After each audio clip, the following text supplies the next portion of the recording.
Welcome to Muddy River Mornings. I'm Bob Goff. And I'm Brittany Bolt. Happy St. Patrick's weekend, big holiday weekend for us who are Irish and people who pretend to be Irish. I think that's a lot around here in the community. Pretend?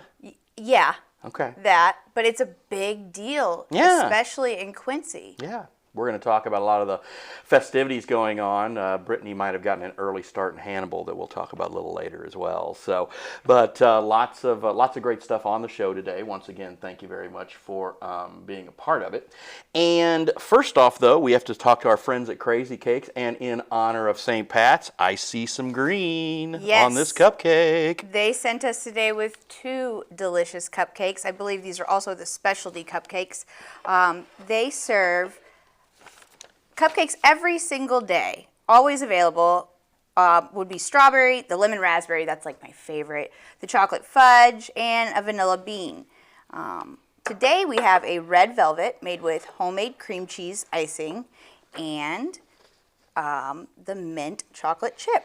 That is with cream de mint and chocolate fudge. And their special orders are always welcome for their cupcakes. They paired that today with delicious coffee. Mm-hmm. It's their specialty brand, or it's their brand that they carry all the time. It's called Chauvin. Chauvin coffee, yeah. We kind of all discussed that at French. the place. But it comes from St. Louis. It's been like a consistent brand for them through the years. My favorite personally is the Joe's blend. Mm-hmm. But today we came with Leprechaun Gold. It's an Irish cream with smooth vanilla nut. Oh, that's really good. Does it need any cream? Actually, no. And I'm a big cream guy, but no, I can do that without cream. Yeah. Which I just did, and it's really good. It's delicious. Nice. Everything there is always delicious. Thank you to Crazy Cakes and the crew for getting us started off on our Friday morning. Absolutely. Quick recap of the things that happened this weekend. Of course, the 2 mayoral candidates squared off in a forum held this week, and did you have a chance to read David's story, and did you gain any new insight from anything there? I read both of David's stories from that event. He laid it out, I thought, quite well, where the overall what went down, and then some question and answers, and you got to see, if you weren't there, a couple of important questions and answers that the candidates give.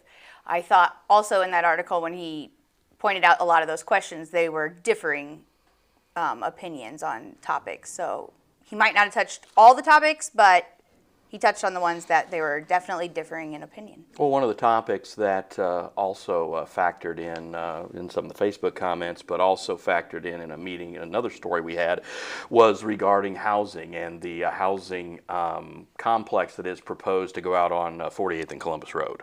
Yes, that was a big story in the news this week, and I think it's going to continue to be a big story as that progresses. 300 people showed up at that meeting at the Ambiance. And I'm not surprised. I'm not either. I think they moved the meeting, right? Yeah. Once they realized that the crowd was getting bigger, they made a bigger place. Yeah, and it was a good decision there. So again, that story, as Brittany said, is far from over. So we've got that, and that leads into, because of course one of the biggest issues that has been going around in most of the community is housing. But in some of these cases, it's like, yeah, sure, we need more housing. I just don't want it by my house. And we're going to be focusing on that a little bit as well with Muddy River News, as Aspen Gangenbacher has a beginning of a series, right? Yes, I probably teased that a little too soon in that comment section, but she is coming out with a story. I believe it might be out early next week, possibly Monday. Let's hope. And then it's like you said, the beginning of a series. So this is an extensive story that might take a little bit more than just one read.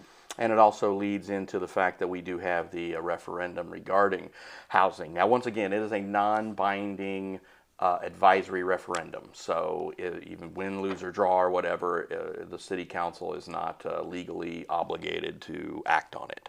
So, but anyway, that is also one of the questions that's coming up on the April 1st election. So, coming up, we're going to hear from our friends at Blessing with the Medical Minute, and some of our other sponsors, including our friends at Hess Auto Agency, of course, our primary sponsor here on Muddy River Mornings, as the show is driven by Hess Auto Agency. Muddy River Engraving has been fantastic to work with, especially when I need something last minute, quickly. Andrew has just been fantastic to get me everything I need in a very quick, effective manner. We work in a fast-paced industry, so for us, the fact that he personally delivers to it, that's one of the best things, and always comes through ahead of schedule. What do I love about Muddy River Engraving? I love that Andrew supports the businesses that work with him. We'll see him in here almost every week, and that's nice that, you know, two people are helping each other out, pushing each other's product. What kind of shows will you see on Muddy River Gems each month?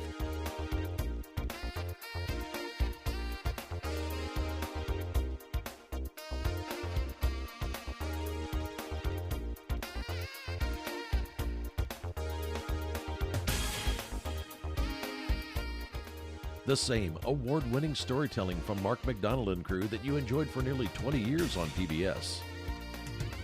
Muddy River Gems with host Mark McDonald.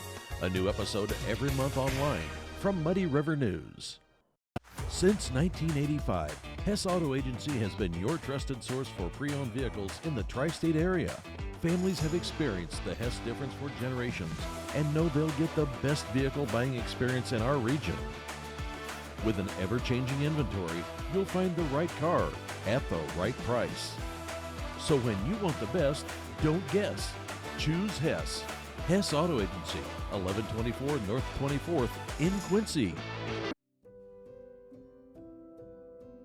Hello, I am Maddie McCartney, Miss Quincy 2025. I am also the granddaughter of two amazing grandfathers. Besides having me in common, these men both live with heart disease. One needed stents and the other had open heart surgery. In honor of our loved ones, join me in these steps to manage heart disease risk. Choose healthy food and drinks. That means a high-fiber, low-fat diet that limits salt, sugar, and alcohol. Doing that helps manage blood pressure, cholesterol, and diabetes risk, and maintains a healthy weight. Talk to your healthcare provider about exercises that is safe for you. Don't smoke, or if you do, work on quitting. And take charge of medical conditions by seeing your healthcare provider regularly and taking any medications as prescribed. For more information, go to the website on your screen. Your heart health is important to you and to those who love you. Women are exceptional. In the workplace, in the home, in the community, we fill so many roles vital not only to our success, but also the success of those around us. We deserve health care that is as exceptional as we are. Blessing Health meets the varied needs of every woman, from OBGYN care and breast health to pediatrics for those of us who have little ones in our life. Blessing Health, with you every step of the way. Welcome back, and windy, rainy, better have your green umbrella out. It's March season. Yeah, no kidding, right? I hear that is it the season of tornadoes too? Yeah, we're getting that way. Yeah, we're going to get a lot of activity coming up, according to our friend Brent Clare, and he's going to tell you all about that right now with Nathaniel Jones on how's the weather up there from our friends at Farm and Home Supply. Well, Brent, I got bad news because I tried to find another joke about wind, but they all blow.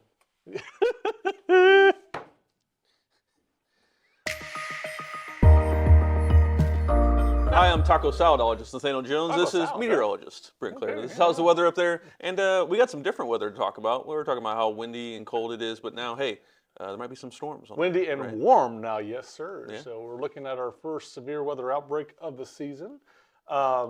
We are going to see one aspect of it, and then on Saturday, the southern states are going to see, I think, a bigger aspect of it. So kind of a 1-2 punch on this, but let's focus on us right now. First off, today, Thursday, going to be a nice day today, about 76 degrees, sunny skies, very calm, or winds will be calm and then start to pick up as we move on through the day, but still outstanding day to be outside. Ha ha ha to all you guys who have to live in the office. But we can live vicariously through the window. Hey, that's right. That's right. So, but you know, there is a bad thing about working outside. Your hands are all. I'm now getting my spring hands. You know that they don't. Anyway. So anyway, well, let's go into tonight. We'll start to see what was the cold front that came through yesterday and last night is going to start backing up as a warm front. That's going to bring the warm air moisture into play. That's going to bring the southerly winds. And then we have a very strong low pressure system moving in from the west. that is going to all the little intricacies that you plug into severe weather mode is really starting to focus right over us. So right now, and for more detail, you can go to watch the video as I posted earlier that I have to go a little more detail. But right now, moderate risk. Now that's kind of rare. There's 5 levels, and usually enhanced is about as high as we get. Right. Moderate is for a little more, and then high, of course. We definitely won't be high. The reason for the moderate risk is not necessarily tornadoes. There will be tornadoes, but it's going to be wind. There'll be a lot of wind with this. And as I was talking earlier, the motion of these storms are going to be super fast, 60, 70 miles per hour. Okay, you can't outrun them in a car because most roads aren't straight. So advance notice is going to be very key in this storm. Make sure you know things ahead.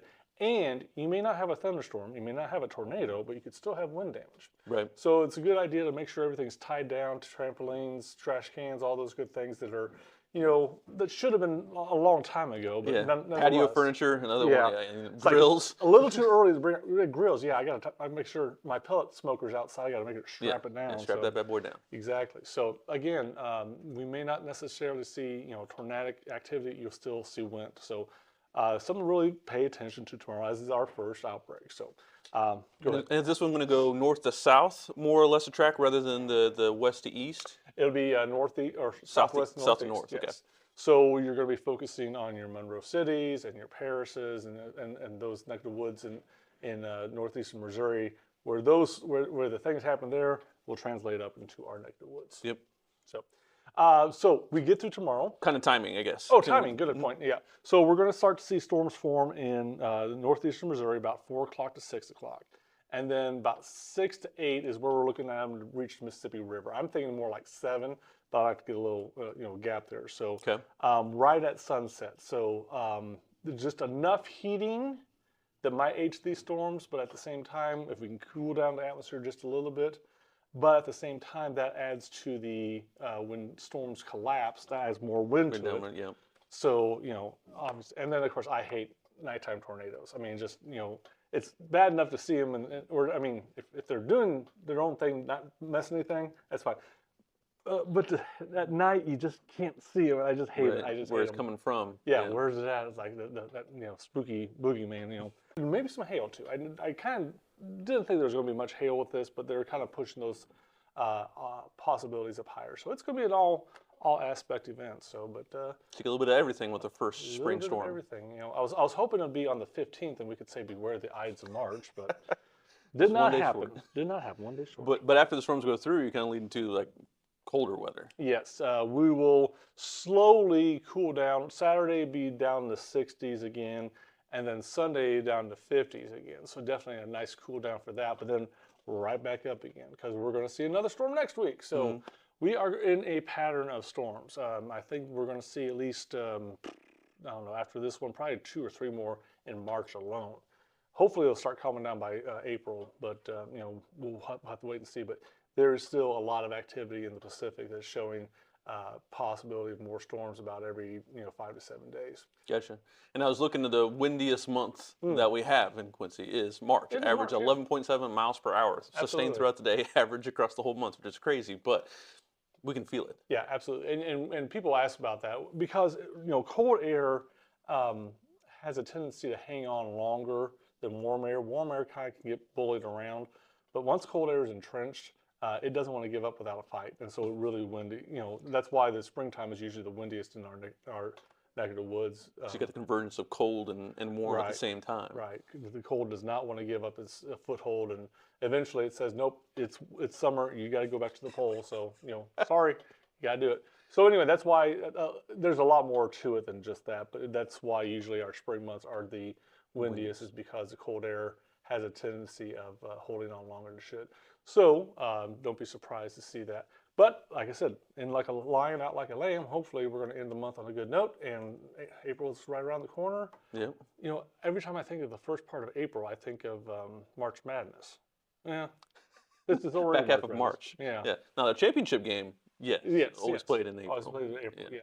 And usually I was, there's never a bad storm on March Madness or national championship, because who would want to break in with Yeah, weather during report. the title game. Yeah. It's one thing to break into the Super Bowl, as NASCAR, the national championship, ooh, that'd be tough.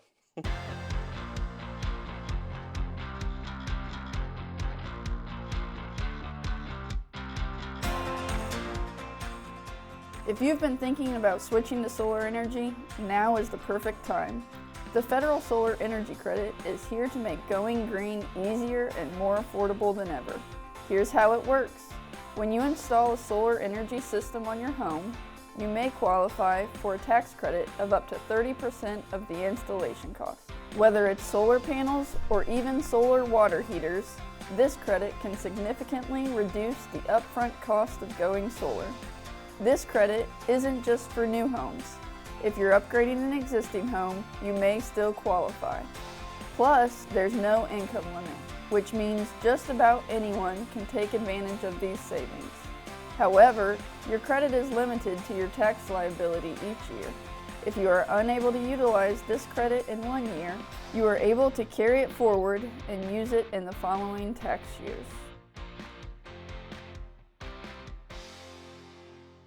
Welcome back, and we talked a little bit earlier about getting things kicked off for St. Patrick's weekend, and one of those things that was kicked off was a little trip we made down to Hannibal to the Old Wolfhound Pub. Yeah, we took an out and about, as we like to call them, to one of our favorite places, the Wolfhound Pub. It was delicious as always. We had lunch there. That wasn't exactly on camera. What was on camera was Eric explaining to me a little bit about drinks. And the dirty leprechaun, not the Irish car bomb. Angry leprechaun. Angry leprechaun. Angry leprechaun. And he has a little bit on that as well. Yeah, so that's pretty interesting.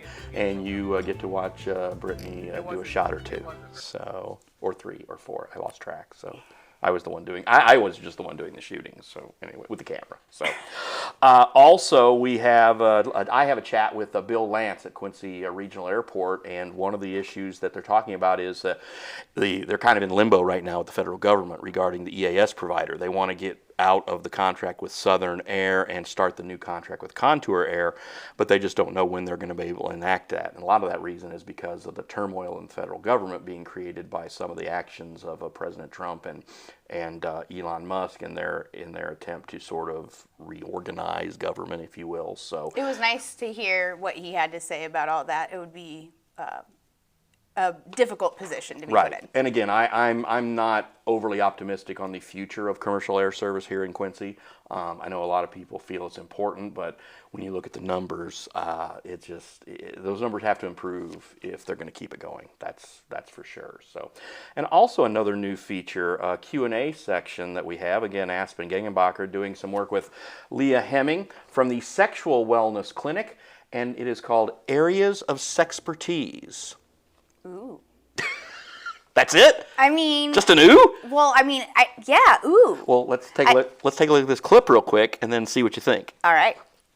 Areas of Sexpertise is a monthly column, and we're going to also be doing a monthly Q&A video where readers can send in their questions, comments, concerns, and Leah will answer them. But I'm not for sure if anyone is an actual expert at anything, because if you're an expert, that typically means you stop learning. So I am continually learning, especially about this field of sexual health, because it is highly underserved, highly researched, but luckily in 2025 we are moving in the flow of conducting more evidence-based research so we can get more people less afraid to ask questions about what's concerning them. Did your mind change any? Okay, now I'm interested. Okay, good. I don't want to just say, ooh, but you know, when you threw it at me like that, it was like, ooh. All right, so anyway, watch that coming up. It's a Q&A section. You'll be able to submit your own questions anonymously. And again, the whole purpose of the series is to try to get people kind of past their hang-ups. Yeah. You know, some people have hang-ups over that issue. And it's a part of our health. So. It is. Mental health, physical health, you know, intimacy, all that stuff. Absolutely. I'm glad she's doing this. Yeah, I think it's gonna be very interesting. So please follow that. Of course, that's brought to you by Leah Hemming and the Sexual Wellness Clinic. Okay, so another video that we're going to be releasing soon this Sunday is from our friends at the Lux Health and Wellness Center. It's another health video, if you will. This one is a little bit more introducing themselves, telling you who they are, but they're getting ready to launch a podcast. They're going to call it the Sunday Sit Down, and there you can kind of get some tips, tricks on skincare is the big thing, and then they offer a lot of other services outside of that as well. They're a very entertaining couple. I encourage you to watch it. Yeah, this is just a little bit of a feature right now to kind of give you a taste of what the Sunday Sit Down with Nate and Katie is going to be all about. They'll make you laugh. Please stop doing that. Got a little like grenades throwing at people. I mean, It makes me so uncomfortable. I'm Katie Klaus. I'm Nate Oshner. We're the couple behind the Lux Health and Wellness Spa. Thought it would be a good idea to start a podcast and be able to educate the community more about the aesthetic world, aesthetic medicine, and talk a little bit about business, hopefully bring on some guests in the industry or at least comparable industries and just have some fun. Coming up next, sports with Matt Schuckman. Well, happy Friday morning, Muddy Buddies. Muddy River Sports Editor Matt Schuckman here as we head into the weekend, as we wrap up basketball season. That's right, high school season is over for us. The Canton boys basketball team was our last team standing. The Tigers finished second in Class 2 in Missouri, the first state title game appearance in program history. Preston Brewer with a 30-point effort in the 72-61 loss to Eugene on Thursday night at Mizzou Arena. Incredible run by the Tigers to get to the state title game. Best team in school history. You could certainly argue that. So congratulations to the Tigers on quite a run. We had two teams bring home state trophies this season. We had Quincy Notre Dame girls finish fourth at state last weekend in Class 3A in Illinois, and now the Canton Tigers. So it's been a fun winter. We will have our all-area teams and all of our all-conference teams and all that. We're going to compile everything this week or this weekend and early next week. And we'll have all that for you next week as we wrap up the prep basketball season and turn our attention to spring sports, which we will start with our previews and start covering some spring sport games and some of that starting next week. But we still have a little bit of basketball to get to. The Quincy University women's basketball team will be playing in the NCAA Midwest Regional, 4 o'clock Friday against number 2 ranked Grand Valley State, the number 1 seed in the region. The Hawks are in Allendale, Michigan to take on the Lakers on their home floor. The Hawks lost by 15 to the Lakers in December at Pepsi Arena. You never know. The Hawks are coming off winning the GLVC Tournament Championship. They've had a 25-win season in Courtney Boyd's second season at the helm. If you want to find out a little bit more about her, about the Hawks, about today's game, make sure you check out Shuck on a Truck on our website right now. I sat down with Courtney Boyd on the tailgate of the pickup and chatted about this team's success and what lies ahead this weekend. So if the Hawks win on Friday, they will play again Saturday in the region semifinals. The region championship is scheduled for Monday. So we'll see how far the Hawks can go. But that is our last basketball team standing. We do have a lot of basketball info out and about. We've got transfer portal stuff happening for Quincy University. We got some postseason awards for John Wood. So a lot still going on the basketball scene as we transition to spring sports. So a lot going on at muddyriversports.com. Make sure you check us out daily. Make sure you sign up for our newsletter, our email blast that comes out every morning. And enjoy this weather. It's beautiful weather for mid-March. So get outside, enjoy it, catch some baseball. Just have a great weekend. So I appreciate you guys watching and listening and reading. Have a great weekend, Muddy Buddies.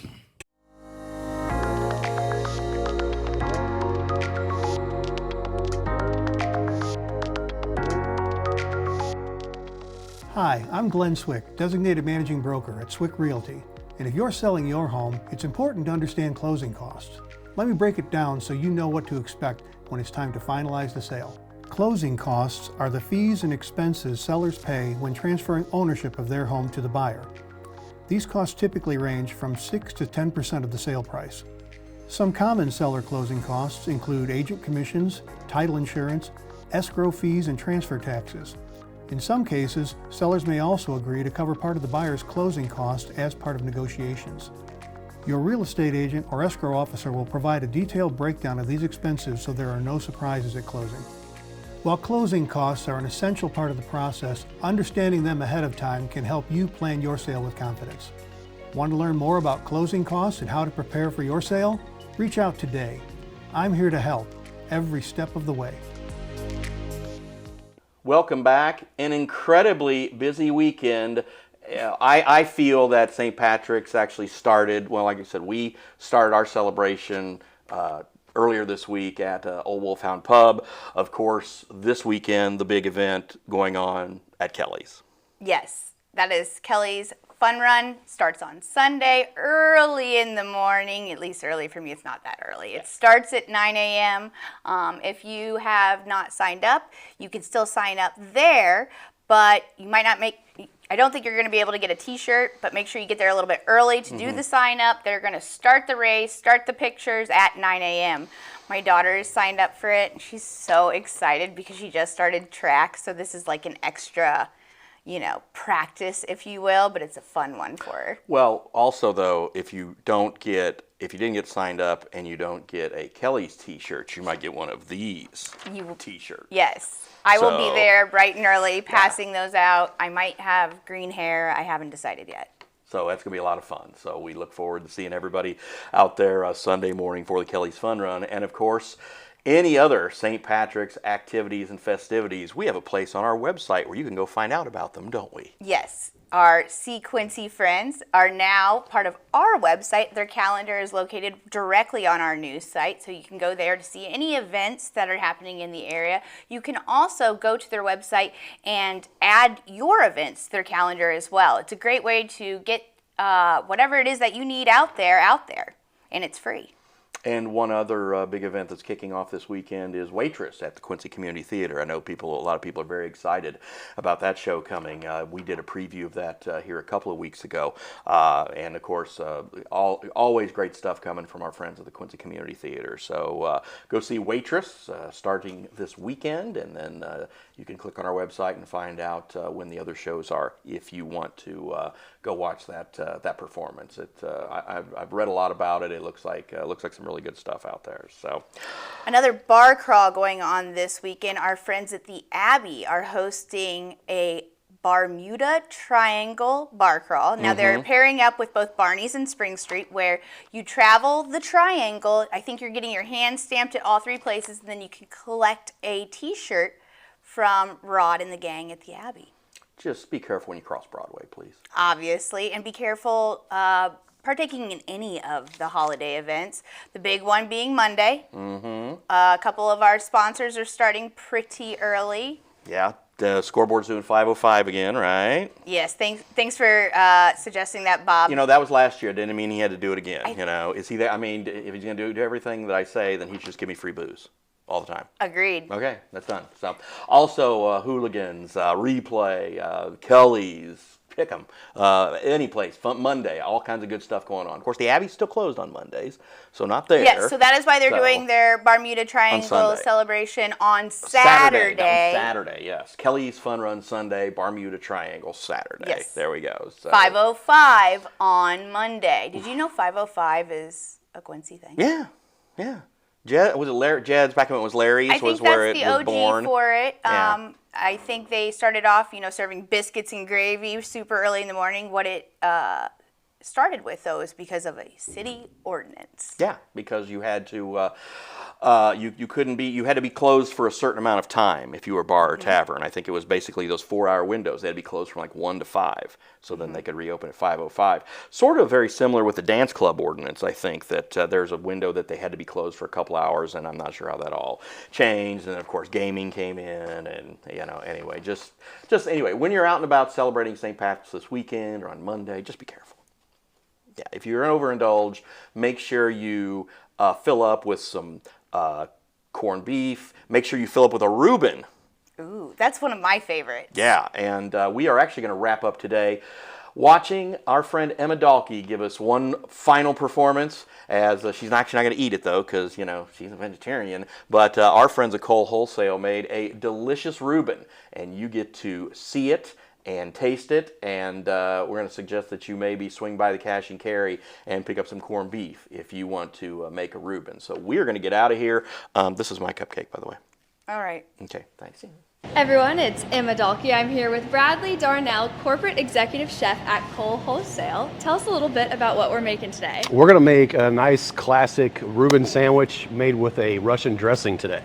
Ooh, and why are we making Reubens? Well, St. Patty's Day is right around the corner, so a lot of people use corned beef, and what's left over from the corned beef and cabbage you can also turn into a sandwich. So we're going to talk a little bit about the two different breads we're going to use today, so I'm looking forward to making a nice little dish. Okay, chips and sandwich. Sounds good. Sounds great to me. Instead of using a marble rye, this time we're going to use Borodensky, which consists of rye malt, coriander, and molasses. Gives it kind of a sweet, malty flavor. Plus, the bread is a little bit thicker, so it can hold some sauces. So once you get them toasted, we're going to take this off. We're going to add a little bit of our corned beef.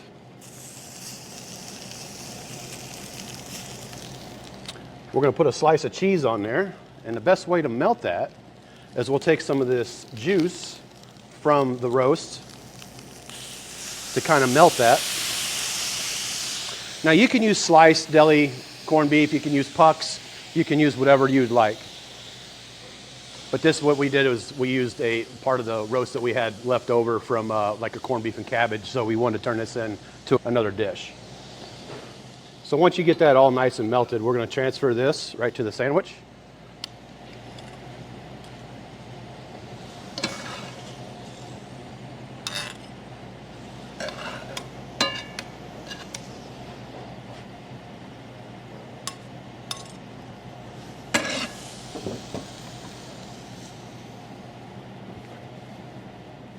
We're going to top it with some nice crispy cold sauerkraut. I like to keep this cold. It gives it more texture, more bite, more crunch.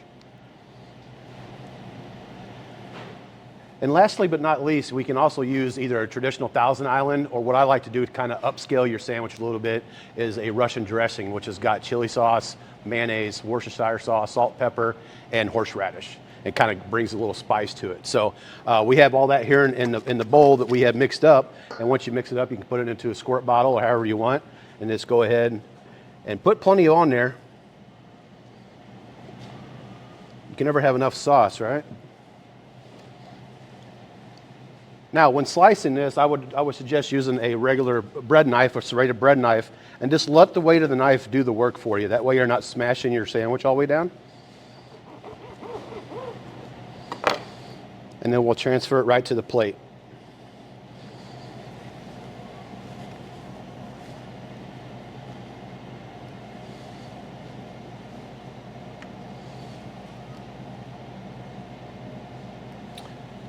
Now that looks good, doesn't it? That looks pretty quick and easy. It was a very quick dish to make. It took, what, 2.5, 3 minutes to make. So. Yeah, and you can make that for your whole family. And you did chips as a side, but you don't have to do chips. You can do... No, you can do any kind of fried food. You can do French fries. You can do, mushrooms, whatever you want to do, whatever you want to put on the menu that day. That would be good. And if I'm looking for the recipe, where can I get it? You can find it right here at the Kohl Wholesale Cash and Carry Showroom. That sounds good. All right. See you soon. See you next time.